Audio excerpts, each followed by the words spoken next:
আসসালামু আলাইকুম। দেশ বিদেশ টিভি থেকে হুসেন বলছি। আমার চ্যানেলে সবাইকে স্বাগত। ডায়াবেটিস রোগ খুব ভয়াবহ না, কিন্তু এইটা আবার রোগের রাজা। মানে এই রোগ হইলে সব রোগকে ডাকে এবং এই বহু রোগে আক্রান্ত করতে পারে মানুষকে। এখন এই যে এই ইউনূস সরকার, হাসিনা সরকারের পতনের পরে ইউনূস সরকার আসছেন, অধিষ্ঠিত হয়েছেন। কেউ কেউ বলছেন যে এই রোগে, এই ডায়াবেটিস রোগে পাইছে এই ইউনূস সরকারকে, এবং তারা ইনসুলিন নিয়ে চলতেছে। এখন ইনসুলিন নিয়ে কতটুকু দৌড়াইতে পারবে, কুস্তি করতে পারবে, এটা নিয়ে প্রশ্ন দেখা দিয়েছে। এখন ডায়াবেটিসটা কি রকম? প্রথম কথা হচ্ছে যে তাদের দুইটা এজেন্ডা আছে, একটা হলো নির্বাচন এবং একটা হলো সংস্কার, মূল দুইটা এজেন্ডা। এখন নির্বাচন নিয়ে ওই একবার এক এক কথা। এবং লাস্টে যে কথা হয়েছে সেটা হলো যে 2026-এর জানুয়ারি থেকে জুনের মধ্যে হবে।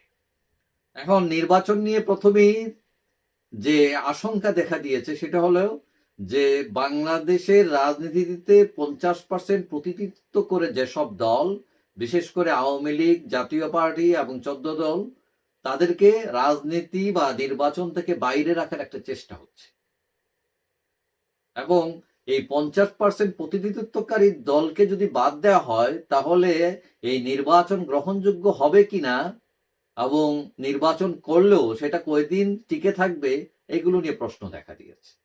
এখন শুধু নির্বাচন না, এই যে সংস্কার, অনেক কমিটি করা হয়েছে এবং সংস্কার আদৌ সম্ভব কিনা, 10% করতে পারবেন কিনা, এটা নিয়েও সন্দেহ। কারণ প্রধান দল বিএনপি তারা বলছে যে এই সরকারের খুব একটা করার দরকার নাই, নির্বাচিত সরকার আসলে তারা করবে। এবং এইটাও একটা শুভঙ্করের ফাঁকি, আদৌ আসলে তারা করতে পারবে না অথবা করবে না। অর্থাৎ যেই লাউ সেই কদুই থাকবে। এবং এই সরকারের মধ্যে মূল সমস্যা হচ্ছে এই ছাত্ররা।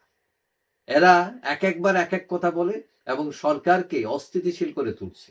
একবার বিপ্লবী সরকার, একবার সংবিধান বাতিল।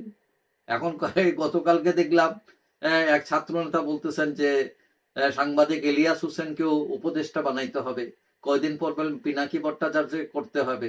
এমনি এই ফারুকিকে উপদেষ্টা বানাইয়া কত ঝামেলা। তারপর সমস্যার তো কোনো শেষ নাই।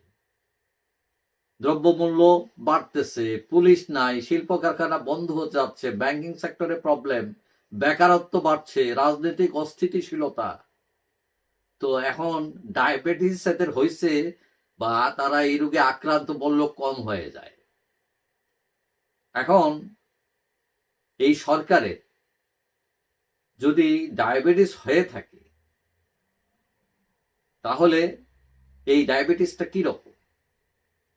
ডায়াবেটিসটা তাদের মূল অসুখটা হচ্ছে এরা নির্বাচিত সরকার না। এখন নির্বাচিত সরকার না হলে প্রথম কথা হচ্ছে আন্তর্জাতিক অঙ্গন থেকে খুব একটা সাপোর্ট পাওয়া যায় না। যেরকম সেনা শাসন আসলে কেউ সাপোর্ট করে না, অনির্বাচিত সরকারের অবস্থা এরকম দুর্বল থাকে। এবং এটি হচ্ছে ডায়াবেটিস। তখন তাদের ওই ইনসুলিন নিয়ে চলতে হয়। এখন সংস্কার যে সরকার করবে, সরকার যে খুব মহা ভালো কাজ করে ফেলবে, এটা চাইলেও সম্ভব না। সরকারের মনোভাব হয়তো ভালো, কিন্তু খালি মনোভাব থাকলেই হয় না, তার ক্যাপাবিলিটি থাকতে হয়। এখন আপনি ডায়াবেটিস, আপনি ইনসুলিন নিচ্ছেন, আপনি কুস্তি করতে গেলেন। এখন কুস্তি আপনি করতেই পারেন, রেসলিং করতেই পারবেন, কিন্তু রেসলিং করার যে সামর্থ্য, শক্তি, কৌশল জানা লাগে, এইটা সরকারের আছে কিনা। তো অনেকে বলছেন যে এরা ডায়াবেটিসে আক্রান্ত এবং ইনসুলিন নিয়ে খুব একটা বেশি দূর আগাইতে পারবে না। যাই হোক, সবাই ভালো থাকবেন। আশা করি ভালো দেখা হবে অন্য কোনো ভিডিওতে ইনশাআল্লাহ।